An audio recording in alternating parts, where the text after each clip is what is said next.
We're good. All right. Happy New Year and welcome back. We are here live on Facebook and YouTube and a couple other places again for Ohio Investment, our group page. Today, what our topic is we're going to talk about cash flow because that word gets thrown around all the time. Cash flow. I want to have cash flow. When you guys are doing your discovery calls and things like that, what do you hear the most often when people are asking for cash flow? What are they looking for? Why don't we define what cash flow is first? I'm going to do that here in just a minute, but give me some different thought processes on what it is people are looking for when they say the word cash flow. Most of the cases that I'll hear right up front is they'll have a certain dollar amount per door that they're looking for. Okay. Usually that's higher than what our market will bear. However, that's where it comes into what cash flow is. Now, in some cases, they don't understand, and they're just thinking cash flow, how much rent am I getting? Minus my mortgage. But that's not your only situation when it comes into cash flow. You've got other factors you've got to take into effect. A lot of times they're not taking in consideration a vacancy factor. You could have much higher cash flow if you're only looking at the mortgage and no vacancy factor than if you're taking everything in that is part of cash flow. Right. And cash flow, bottom line is cash flow it's either a positive or a negative number. You're either making money on that property after you pay everything, or you're losing money on that property after you're paying everything. Right. And then it comes down. What I feel like is, when people are looking at the word foreclosure, they bundle the word foreclosure into an all-encompassing word, and I'm looking for foreclosures. But really, when you look at foreclosures, you're looking at short sales, you're looking at the actual foreclosure on the courthouse steps, you're looking at short sales. There's 4 or 5 different things that fall into that word of foreclosure. Well, it's the same thing, I think, what applies here when we're talking about cash flows. Cash flow is something that you can either have a property, you can have a business, you can have anything that you're trying to create money. They lump the word cash flow into the same thing. But really, there's cash inflow, there's cash outflow, and you may have more inflow than you do outflow. And then you have free outflow. What free outflow is after all the expenses and everything has been paid, is how much money you're making or what you're making per door, maybe, the word that they're throwing out there. But cash flow itself is just it's really an all-encompassing word that means, hey, I've got a business, which might be an investment property, and I've got money coming into it, I've got money going out of it. Defining what they're looking for within the word cash flow is what's important. Are they looking at a per door after? Are they paying cash for it? Is there a higher rate of return on it without any debt? Those types of things. So we really need to define that in each and every conversation with every investor and try to figure out what it is that they're trying to do. Because how many of you guys have been on a call with a brand new investor where they want to buy one property, and as soon as they buy that property, they want to quit their job and maybe retire? That one property isn't going to do it. You got to buy it. You got to buy a couple, to make this go around. And when you're looking to make $1,000 a door off a $90,000, duplex, it's not reality. So what we want to do is try to reel it back and use that word cash flow to our advantage as experienced realtors and talk to our investors and redefine that word and say, when you're talking cash flow, can you explain to me what it is that you mean by that?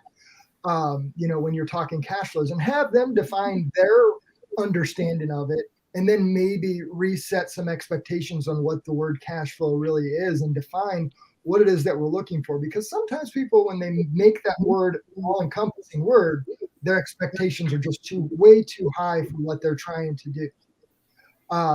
As far as cash outflows, what is a reasonable number that you guys are seeing on a day-to-day basis when you're running these numbers for people? By cash outflow, like what are they receiving on the property?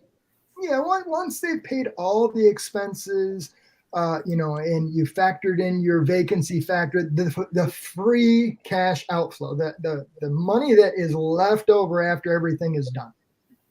After all expenses. So the true cash flow of a property. And that's going to change based on the risk of that property. You're going to see a higher cash flow in a higher risk property. And by higher risk property, I mean a property that's more likely to get banged up, beat up, more likely to end up with evictions for, those will usually have a higher cash flow. The properties sell a little cheaper. They still have higher rents, but you're taking other risks. So as far as a dollar amount, it depends on the property, obviously, and the location of where that property is, because rents are different, prices are different. However, you'll see a higher cash flow in a riskier investment and a lower cash flow in a lower risk investment, an investment that may give you more appreciation. So. Now, you kind of skipped to what I was going to say right after somebody answered the question. If somebody said, hey, $200 a door, I was going to bring up exactly what you just said. It's going to depend on the property itself. But beyond that, once you're looking at the properties and you've defined if it's a good or a bad property, does that property that cash flows higher on paper always result in more free cash flow at the end of the day? No. In fact, that's often why I'll adjust my vacancy factors, adjust other factors when I'm analyzing a property. Now I'll explain to my investor why I'm adjusting those, but I want them to be aware of the risk involved in that property and try and make the cash flow. Granted, it's a guesstimate, but try and make that. They could end up with two fantastic tenants that are there for 20 years and get their rent raised every year, and it turns out to be a home run. However, they've got to also look at the risk, because it could be just the opposite. They could be rotating tenants in there every 4 months. So then you've got the expenditures of fixing the place back up. You've got the expenditures of doing maybe an eviction. I've yet to see somebody give me an analysis or a spreadsheet that includes evictions or that kind of stuff, because you can't predict it. You don't know if it's going to happen, so you kind of leave it out. But depending on the location that you're looking in, it's more likely to happen if it's in a rough area. Right, so, and that's why I'll adjust the vacancy factor. So today, what I want to get at is, show them. Say that again. I'm sorry, I interrupted. I'll take it way up and show them. And in fact, I'll show it. Here's where we'd normally be in, but in this particular situation, we're going to up it to 15-20% vacancy factor. So to accommodate for downtime when those units aren't rented while you're fixing them back up, to accommodate having to go through the cost of getting somebody out of there. So to summarize, what we've got here is, when we say what is cash flow is the process of money coming into a business or a property and out. It's just that process. But when we talk to new investors, one of the things that we need to really dive into is there's a cash inflow, there's a cash outflow, how much money's coming out of that business or property, and then there's the cash free outflow. What is left over after everything has been paid?